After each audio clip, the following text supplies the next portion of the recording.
kuva ako kanya izuba rirenze kugera mu kindi gitondo ryongeye kurasa ni igice cy'umunsi. Twabiteranya bigahinduka umunsi wuzuye. Ayo ni amasaha angahe? Kabaye 20. Nibyo.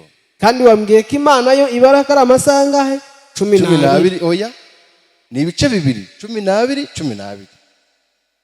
Wabiteranya bikaba 28. Ubwo ni ukuvuga ngo Imana ibaye habaye hari umuntu hanyuma buretse ndakumva ntuze njye ndi mu bantu ba mbere bashishoza. Ubwo uwo ni wo munsi Imana ibara. Twebwe tukabara kuva mu gitondo kugeza mu kindi gitondo kubera ikirere bitandukanye. Urakoze cyane. Waje ikibazo cyiza. Uko amadini yagiye ajya kuvuka bwa mbere mbere Imana ikiri mu bundi nta madini yabagaho. Yego. Ubwo ni kugira ngo duhuze ayo masaha twumva aho byaturutse.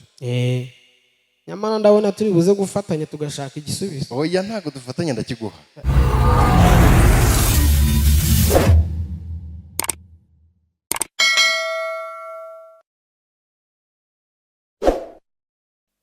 Reka ntangire nshimira buri muntu wese wakanze subscribe kuri iyi channel yacu ni Uhiriwe TV. Turagarutse ni bya biganiro byacu tudahwema kubagezaho umunsi ku munsi. Uyu munsi rero nagarukanye noneho n'umubishop, sinzi niba ndi bumwite umubishop, ariko nyewe umukozi w'Imana wese mwita umubishop cyangwa se umuntu wese ukorera Yesu duhuje ukwemera mwita umubishop. Ndagusuhuje mu kiganiro, ndanakwakiriye imbere ya kamera yacu. Uracana mikoro ntabwo iri gukora, nta kibazo, ariko ubundi dukomeze. Ndakwakiriye. Ndabashimiye cyane, murakoze. Urakoze cyane. Uratangira wibwira abantu badukurikiye kugira ngo tuze gukomezanya tuziranye. Murakoze cyane. Nitwa Usengimana Robert. Yego. Nkaba ndi umukristo mu itorero ry'Abadventiste umunsi wa 7. Yego. Ndi umupapa. Yego. Umugore umwe. Yego. N'umwana umwe. Mu buzima busanzwe mu kazi nkora kandi. Yego. Nkaba ndi umucuranzi mu bijyanye n'ubukwe. Yego. Urakoze cyane. Urakoze kumbwira ko usengera muri Adventiste umunsi wa 7. Tukiri aho ngaho mbere na mbere, ariko se ntangire nkubaza ikibazo ra? Oya, reka tubanze dusenge twiragize Imana kugira ngo tuze kugenda neza mu kiganiro. Umwanya ni wawe, dusengere. Reka dusenge. Turagushimiye Data wera ko wabanye natwe ukaturinda, ugahagarara ku buzima bwacu. Turacyariho turahumeka, izina ryawe ry'icyubahiro. Baraturinze turindira muri byinshi bitandukanye. Hari benshi twanganaga n'abaturuta bagiye, ariko twe twarasigaye. Komeje kuduha amahoro. Uyu munsi duhurije kuri YouTube channel yitwa Uhiriwe TV. Yego. Uduhe guhirwa, uduhe kuba abantu bahiriwe bafite umugisha muri byose, kandi abazakurikirana channel bose n'abazayikurikirana, twaba tukiriho cyangwa se tutakiriho, ijambo ryawe aba ari ryo rizaba nyambere. Twese ujye dukwiriye, ujye turinda gutana, kwizera no kugendera mu bushake bwawe. Ibyo dusabye ngo biduhere ubuntu mu izina rya Yesu. Amen. Amen. Yes, reka nshishikarize rero buri muntu wese utarakora subscribe, icyo usabwa ukande subscribe, usharinge, ukande no kuri like, utere na comment kugira ngo tumenye ko tuguha ibiganiro byiza kandi binyuze umutima wawe. Urahiriwe buri muntu wese ukurikiye iyi channel. Ikaze rero mu kiganiro. Murakoze cyane. Nanone hari akantu nigeze kuvuga ngo usengera muri Adventiste umunsi wa 7. Kubera iki barenza ako kantu ngo ku munsi wa 7? Iyo ugiye mu mvugo ya Bibiliya, yego, uko Imana yatangiye irema, yego, mu itangiriro n'ubundi ijambo ry'Imana tubwira ko irarema isi, itandukanya amazi n'ubutaka. Uwo ni umunsi wa mbere. Yego. Imana yagiye irema ibintu bitandukanye, nari bujye muri detaye zose. Igeze ku munsi wa 6, yego, ubwo ndavuga mu mvugo ya Bibiliya, yego, irema umuntu. Umunsi wa 6. Yego. Hanyuma igeze ku munsi wa 7, iyo usomye neza iravuga ngo ireba ibyo yaremye byose ko ari byiza. Yego. Hanyuma iraruhuka. Ibita umunsi wa 7, iraweza iwuha umugisha cyane. ndumva byumvikanye. iyo minsi ndabyumva ko ari 7 sibyo? Yego. Ni 7 Ni 7. kandi muri iyo minsi 7 hari ibikorwa byabayeho by'Imana. Yego. Iyo minsi ko ari 7 uyihuza gute n'indi minsi, n'ino minsi dufite twebwe ubu ngubu ku isi mu gihe cya none, kuva ku wa mbere kugera mwe mubara ngo ku munsi wa 7? Yego, yego. Nacyo akamvuge gutyo, kuva ku wa mbere kugeza ku wa nyuma, Yego. ari wo munsi wa 7. Yego. Uwo munsi wa 7 wo muri Adventiste ni uwuhe mu gihe cya none? Yego. Mu gihe cya none rero kugira ngo bitandukanye bisa n'ibigora abatabizi mo gakeya, ariko ndagerageza mbitandukanye. Isi ukuntu Imana imvugo y'Imana itandukana n'iy'abantu. Imana ijya kuremayo yaremye amanywa n'ijoro. Yego. Amanywa n'ijoro. Amasaha 12. Ni ukuvuga ngo twebwe ubwo tubara ugasanga hamwe harimo 24 mu isaha, ariko ku Mana ho ni 12 kuri 12. Yego. Kandi gahera mu gitondo. Nyine ubwo ndi mwirema. Yego. Ngo buragoroba buracya. Ni ukuvuga ngo nimugoroba na mu gitondo Imana yo niko Imana ibara ku munsi ari amasaha 12. Kuva mu gitondo kugera nimugoroba izuba rirenze. Turabikuba. Kuva mu gitondo kugera nimugoroba izuba rirenze, icyo ni igice cy'umunsi. Kuva izuba rirenze kugeza na none mu gitondo, icyo ni ikindi gice cy'umunsi. Ku basoma Bibiliya neza, hari naho uyu mwanya ntabwo nahita nibuka icyo gitabo, ariko uretse gato subira inyuma gato. Yes. Kuva mu gitondo yego kugeza izuba rirenze, yego ni igice cy'umunsi. Kuva ako kanya izuba rirenze kugera mu kindi gitondo ryongeye kurasa, ni igice cy'umunsi. Twabiteranya bigahinduka umunsi wuzuye. Ayo ni amasaha angahe? Kabaye 20. Nibyo. Kandi wambwiye ko Imana yo ibara ko ari amasaha angahe? 12. Oya, ni ibice bibiri, 12. Wabiteranya bikaba 28. Ubwo ni ukuvuga ngo Imana ibaye habaye hari umuntu hanyuma buretse. Ndakumva. Ntuze ndi mu bantu ba mbere bashishoza. Yego. Nyumva gatoya. Ndakumva rwose. Twebwe umunsi wacu wuzura ari uko tugize amasaha 28. Nibyo. Sibyo? Nibyo. Kuva mu gitondo kugeza mu kindi gitondo umunsi wawuzuye. Si amasaha 28? Oya, 12. Kuva mu gitondo kugeza mu kindi gitondo. Ni 28. Ni 28. Kuva mu gitondo kugeza izuba rirenze, ubwo ni saa 12 za nimugoroba. Ni 12. 12. Ubwo uwo ni wo munsi Imana ibara. Twebwe tukabara kuva mu gitondo kugeza mu kindi gitondo. Kubera iki rero bitandukanye? Urakoze cyane. Waje ikibazo cyiza. Uko amadini yagiye ajya kuvuka, bwa mbere mbere Imana ikiri mu bundi nta madini yabagaho. Yego. Ubwo ni kugira ngo duhuze ayo masaha twumva aho byaturutse. Nyamara ndabona turi buze gufatanya tugashaka igisubizo. Oya, ntago dufatanya, ndakiguha. Sawa. Ndagifite rwose. Ndagifite. Amadini ajya kuvuka, mbere habagaho idini imwe y'Imana. Yego. Dusoma muri Yesaya 58. Idini Imana ishima. Niba usoma Bibiliya, ubwo icyo gice cyose kivuga idini Imana ishima. Yesaya 58. Noneho iyo niyo dini yonyine yabagaho. Ubwo abandi bose basigaye bitwaga abanyamahanga, ari bo bapagani uyu munsi wa none. Uyu munsi wa none rero ntabwo ariko bimeze. Nyuma uko isi yagiye itera imbere, abantu baba benshi, ya dini yindi yari iriho yitwa y'abapagani. Abanyamahanga. Bitwaga abanyamahanga, baza ko bari b'abapagani busanzwe. Ubwo ni amazina ahuye. Baza kwiremera indi dini, soma muri Ezekiyeli. Yego. Yasengaga izuba. Iyo dini yasengaga izuba. Yasengaga izuba. Abayizeraga, abari bayirimo bizeraga izuba. Ikigirwamana cy'izuba tamuzi. Ndabizi nanjye narasomye. Urakoze cyane. Noneho uko nguko ubwo impande ebyiri zibonetse, hakomeje kuba bamwe bakomeza kugendera mu murongo w'Imana ishaka. Yego. Abandi bakomeza baca mu wundi murongo biremeye. Yego. N'uyu munsi wa none tugenda tubona amasaha ugasanga, ariko ubundi nanjye nuko wenda ari njye mutumirwa, nanjye nakubaza ni gute saa 8 haba harimo 14? Iyo mibare wayikora ute? Hakagombye ko harimo 8. Bikitwa saa 8. Haba harimo 14. hagombye kuba harimo 8. oya wenda nanjye nubwo nkunda kubaza icyo cyo nye cyatsinda ngeyo nsinzwe ndemera ubundi ni nawo iyo nsinzwe ndemera icyo cyantsinda ahubwo nanjye nkahita nkikubaza ukansobanurira kugira ngo n'ubutaha ikizongere kuntsinda ahubwo nanjye nzabatsinda. muri iyo dini yakomeje gukura itangira ari Roma mpagani. Yego. Uyu munsi wa none turi kuvugana ni Roma kirisitu. Roma gikristo. Roma nkirisitu. Roma nkirisitu. Yego. Ushatse kuvuga ko hari aho ihuriye na katolike? Niyo ahubwo niyo katolike. Ibyo bivuga mu mazina yabyo nta muri budufunge. Niyo kiliziya gatolika uyu munsi wa none. Hari umupapa wabayemo ntari buze kwibuka nimero ye kuko ntunamuvuga izina. Nangiye kurivuga. Oya wirivuga. Okay. Uwo rero ni wahinduye ibihe n'amategeko. Nkuko byanditswe muri Bibiliya ngo azigira inama yo guhindura ibihe n'amategeko. Nuko wenda tutagiye mu buhanuzi. Uwo ni wahinduye ibihe. Yabayeho kera. Yabayeho kera. Oya wamuvu. Uwo yabayeho kera muvuge ntangize ngo ni uwo ngubu. Bamwita ni Gerigori wa kabiri.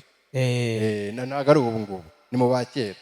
Kugira ngo niba ari uwa 50 na kangahe kandi bamaze kuba hafi 270. Nimba ari uwa kera ntari. Ni uwa kera. Uwo rero ni uwo nguwo Bibiliya ivuga ngo azigira inama yo guhindura ibihe n'amategeko. Yego. Ngo azigira imana yishyira hejuru y'ikintu gisengwa cyose. Yego. Ubwo ducukumbuye tukajya mu byanditswe byera tugasoma twabihuza ariko kubera bari ubuhanuzi byasaba igihe kirekire. Uwo ni wahinduye ibihe n'amategeko. Yego. Arabicurika. None n'abazakurikira iki kiganiro bazashyire mu bwenge kavukire ibyo bita logique. Yego. Ni gute ukwezi kumwe kugira iminsi 28 ukundi kukagira 29 utaragera kure uretse akantu ntaza kukibagirwa mbabarira akantu ntaza kukibagirwa wigeze kumbaza ngo kubera iki ngo saa 8 yaba arimo 14 sibyo hanyuma mwebwe muri Adventiste bo munsi wa karindwi mwebwe aba harimo kangahe? Twebwe nka Adventiste rero ntabwo twebwe tuzaza guhindura ibihe n'amategeko. Tugendera ku byashyizweho. Ibyashyizweho ntabwo buretse nyumva gatoya hari ahantu ndi buze kugufatira sibyo mugendera ku byo musanze byashyizweho. Hanyuma kubera iki mutabara ngo kuwa mbere kugera ku cyumweru ni iminsi 7 kandi ari byo byashyizweho kubera ko twizera ngo buretse nyumva gatoya maze tuza kukubaza udahinduye amasaha usanze ahubwo ugahindura iminsi ntukubera iki? Ntabwo byashoboka. Nanjye nibyo ahubwo weho uri kuntanga kugira ngo uze kutuma n'umurongo. Oya ndabere ni gute ukwezi kumwe kugira iminsi 28 kuri 29 uko ni ukwa kabiri. Ukundi kukagira 30 ukundi kukagira 31 ariko umunsi wose ukagira amasaha 28. Iyo minsi irenga iva he? Iyo minsi irengaho rero buriya tugiye wumvisha ikibazo neza muri siyanse nabikubarira. Ntabwo turi muri siyanse, turi mu iyobokamana kandi ibintu bibiri bitandukanye. Siyanse na religiyo ni nk'amazi n'amavuta. Naje gusanga hari nka 5% bihurira. Nakahubwo katwe kuza kuba ko dufite umwanya muto mu kiganiro tubyinjiyemo ndabizi ntago twaza gusoza ikiganiro ahubwo we komeza unsobanurire. Uko rero babihinduye isi yose ikabyakira ko ikinyoma kimaze igihe genda kukuri. Twebwe kubera ko handitswe kwizera handi tugenda kuri handitswe ngo ubwo ni Bibiliya n'ibitabo by'umwuka w'abantu twizereramo. Ibyo bitubwira iminsi uko Imana yiremye niko tuyizera. Niyo mpamvu twebwe kuwa gatandatu aba ari ku isabato akaba ari umunsi wa karindwi. Abandi ku cyumweru kubera ko bagenda kuri ya kalendari ya wa wundi bakabyita ku cyumweru akaba ari umunsi wa karindwi ariko bagendeye kuri kalendari. Na kalendari ziba zitandukanye ebyiri hari uzajya usanga irangirira kuwa gatandatu. Hanyuma rero tukiri aho ibyo bintu uko bizi gutyo neza ku murongo wabivanye nabivanye mu bitabo twizera, mu bitabo wizera. Hanyuma ibindi byo bitari ukuri by'ibinyoma byo wabivanye.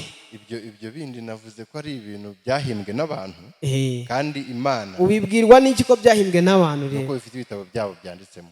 Ubwo byose bikuye mu bitabo. Ibi byose biba mu bitabo. Hanyuma hagati y'ibyo bitabo byombi rero wabwiwe n'iki igitabo cy'ukuri n'iki kinyoma? Wabibwiwe n'iki? Ikibazo rero kirakomeye cyane ariko ndagisubiza. Ukuri twizera tuba dufite aho tugukura. yego ijambo ry'Imana ukuntu ryagiye ritegeka ibintu uko bigomba kugenda, yego nibyo twebwe twizereramo. Iyo haje umuntu, ni ukuvuga ngo niba Bibiliya twizera ko yanditswe n'abantu b'Imana bahumekewemo n'umwuka w'Imana, yego hanyuma akaza na Papa Gerigori wa nimero nibutse, akaza akandika agatabo kitwa wowe nkurikira, cyangwa uruhererekane rw'abapapa. Ndagifite nuko ntakizanye, ntabwo nari nzi ko turi buganire kuri icyo kibazo, nari kubisoma. Ntabwo twakwizera umuntu, ntabwo twakurikira umuntu, twakurikira Imana. Ubwo Papa ni umuntu, n'Imana ni Imana. hanyuma rero dukurikira Imana. yego ibyo nsobanuriye ndabyumvise, ariko nanjye wako icyo gitabo utakizanye ubutari nongeye kuguhamagara uzagishyira imbere kurusha ibindi, ariko nanone njye reka nkufashe kumva icyo kibazo neza, ukuntu njye mbitekereza, njye ukuntu mbyumva, dusangire ijambo. Numva ko njye kuguha nk'urugero, iyo ubyaye umwana ukamurera, umwana iyo ageze muri cya gihe cyo kwiga kuvuga, agatangira kuvuga ngo dadi, ntabwo yabiheraho. ni urugero nguhaye, urwo rugero ntabwo rubaho. ariko si umwana wese, uyu mugabo bitebye. oya ubwo nawe ushaka kwandika ikindi gitabo se? oya nta kindi gitabo njye nanditse, kuko sindi umunyabinyoma. reka tujyane ibintu uko biri. umwana wese iyo atangiye kuvuga na papa ari papa ntabwo yabivuga, ahera ku mama, kuko ni wazi mama niwe mubyeyi bundi. ariko si uyu mugabo mwamfashije, umwana iyo atangiye kwiga kuvuga sahera kuri data. oya keretse abaye ari umuzungu, uwo mwana wasabwo n'uwo muzungu ahera kuri mami. No, it's not that. uwo mwana azabikirage, uwo mwana azabikirage. uvuga mama, ahubwo avuze papa yabikirage. umwana wese atangira kuvuga avuga dadi.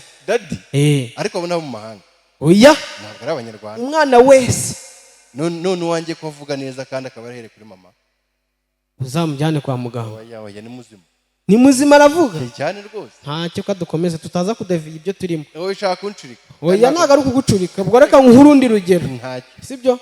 umwana iyo akuze ukamwereka ngo iriya ni inzu, si inzu, wa mwana akura bizi ko ari iki, ari inzu. iyo wamuhonda mu mutwe pfa kuba yarakuze bamwereka ko ari inzu, aba ari inzu. ariko nanone wa mwana akuze ukamwereka urukweto, ukamubwira ngo wa mwana iriya ni inzu, si urukweto umweretse, wa mwana si yakura bizi ko ari inzu cyane. wamwereka urukweto ukamubwira ati wa mwana w'iyi ni inzu, nako umwana akavuga ati iyi ni inzu, ukamubwira ati wa mwana uru ni urukweto, wa mwana yabyemere ko ari urukweto? ntabwo yabyemera. hanyuma rero ndaguhindura umwadeperi, ndakurahiye. oya ntacyo. hanyuma tugenda ubwiwe n'iki ko bya bintu byawe wasomye mu bitabo ari ukuri? ngewe ibyo ndi kukubwira biva ku wa mbere kugeza ku cyumweru atari ko kuri, ukabara ko ngo kuva ku cyumweru kugeza ku wa gatandatu ngo ariko kuri. ubibwirwa n'iki? bibwirwa n'ijambo ry'Imana. wavanye he?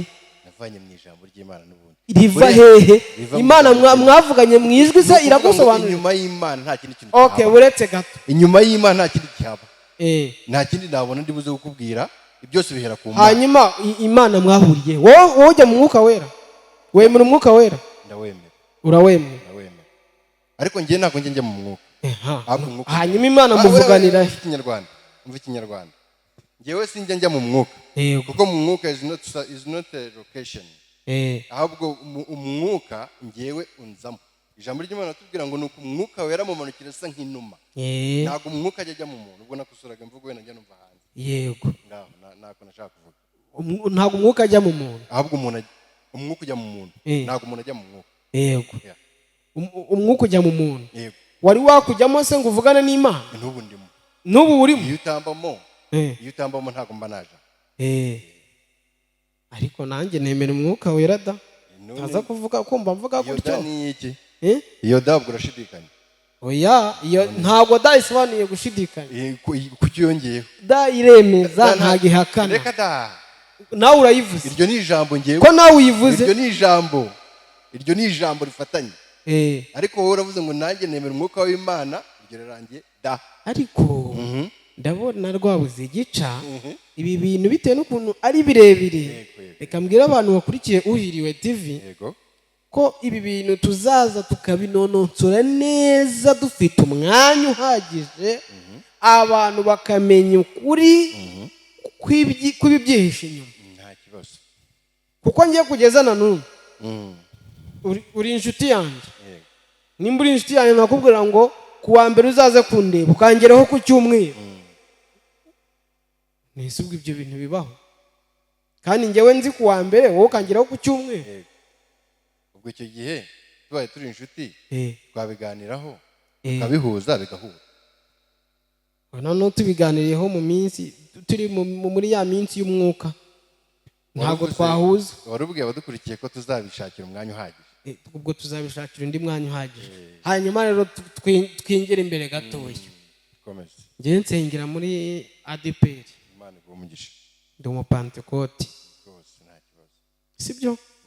hanyuma tujya tugira ibihe byo kwegera igaburo, gusangira na Yesu ku ntebe imwe. Yego. ibyo bihe mujya mubigira? tujya tubigira cyane. murabigira cyane. noneho twebwe kuri icyo gihe ni nawo munsi bakiriraho abaririmbyi bashyashya mu makorari, akaba ari nawo munsi batengeraho uwakoze icyaha.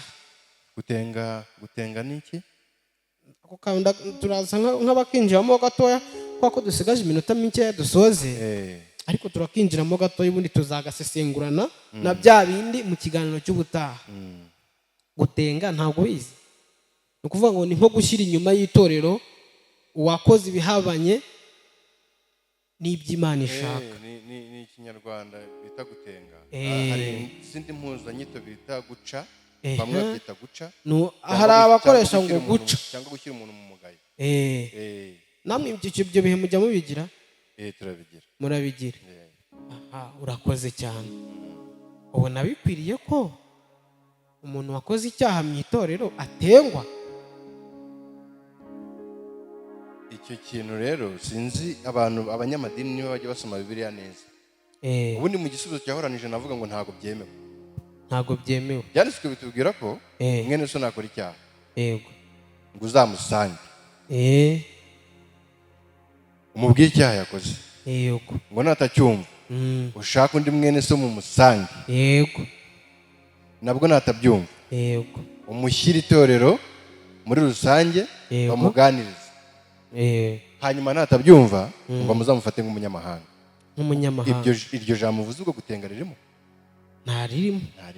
hanyuma rero aba bishop batuyoboye cyangwa se aba bapasiteri Imana yadushyiriyeho mu nzira nziza ngo batuyobore inzira igana agakiza, babivanye he gutenga?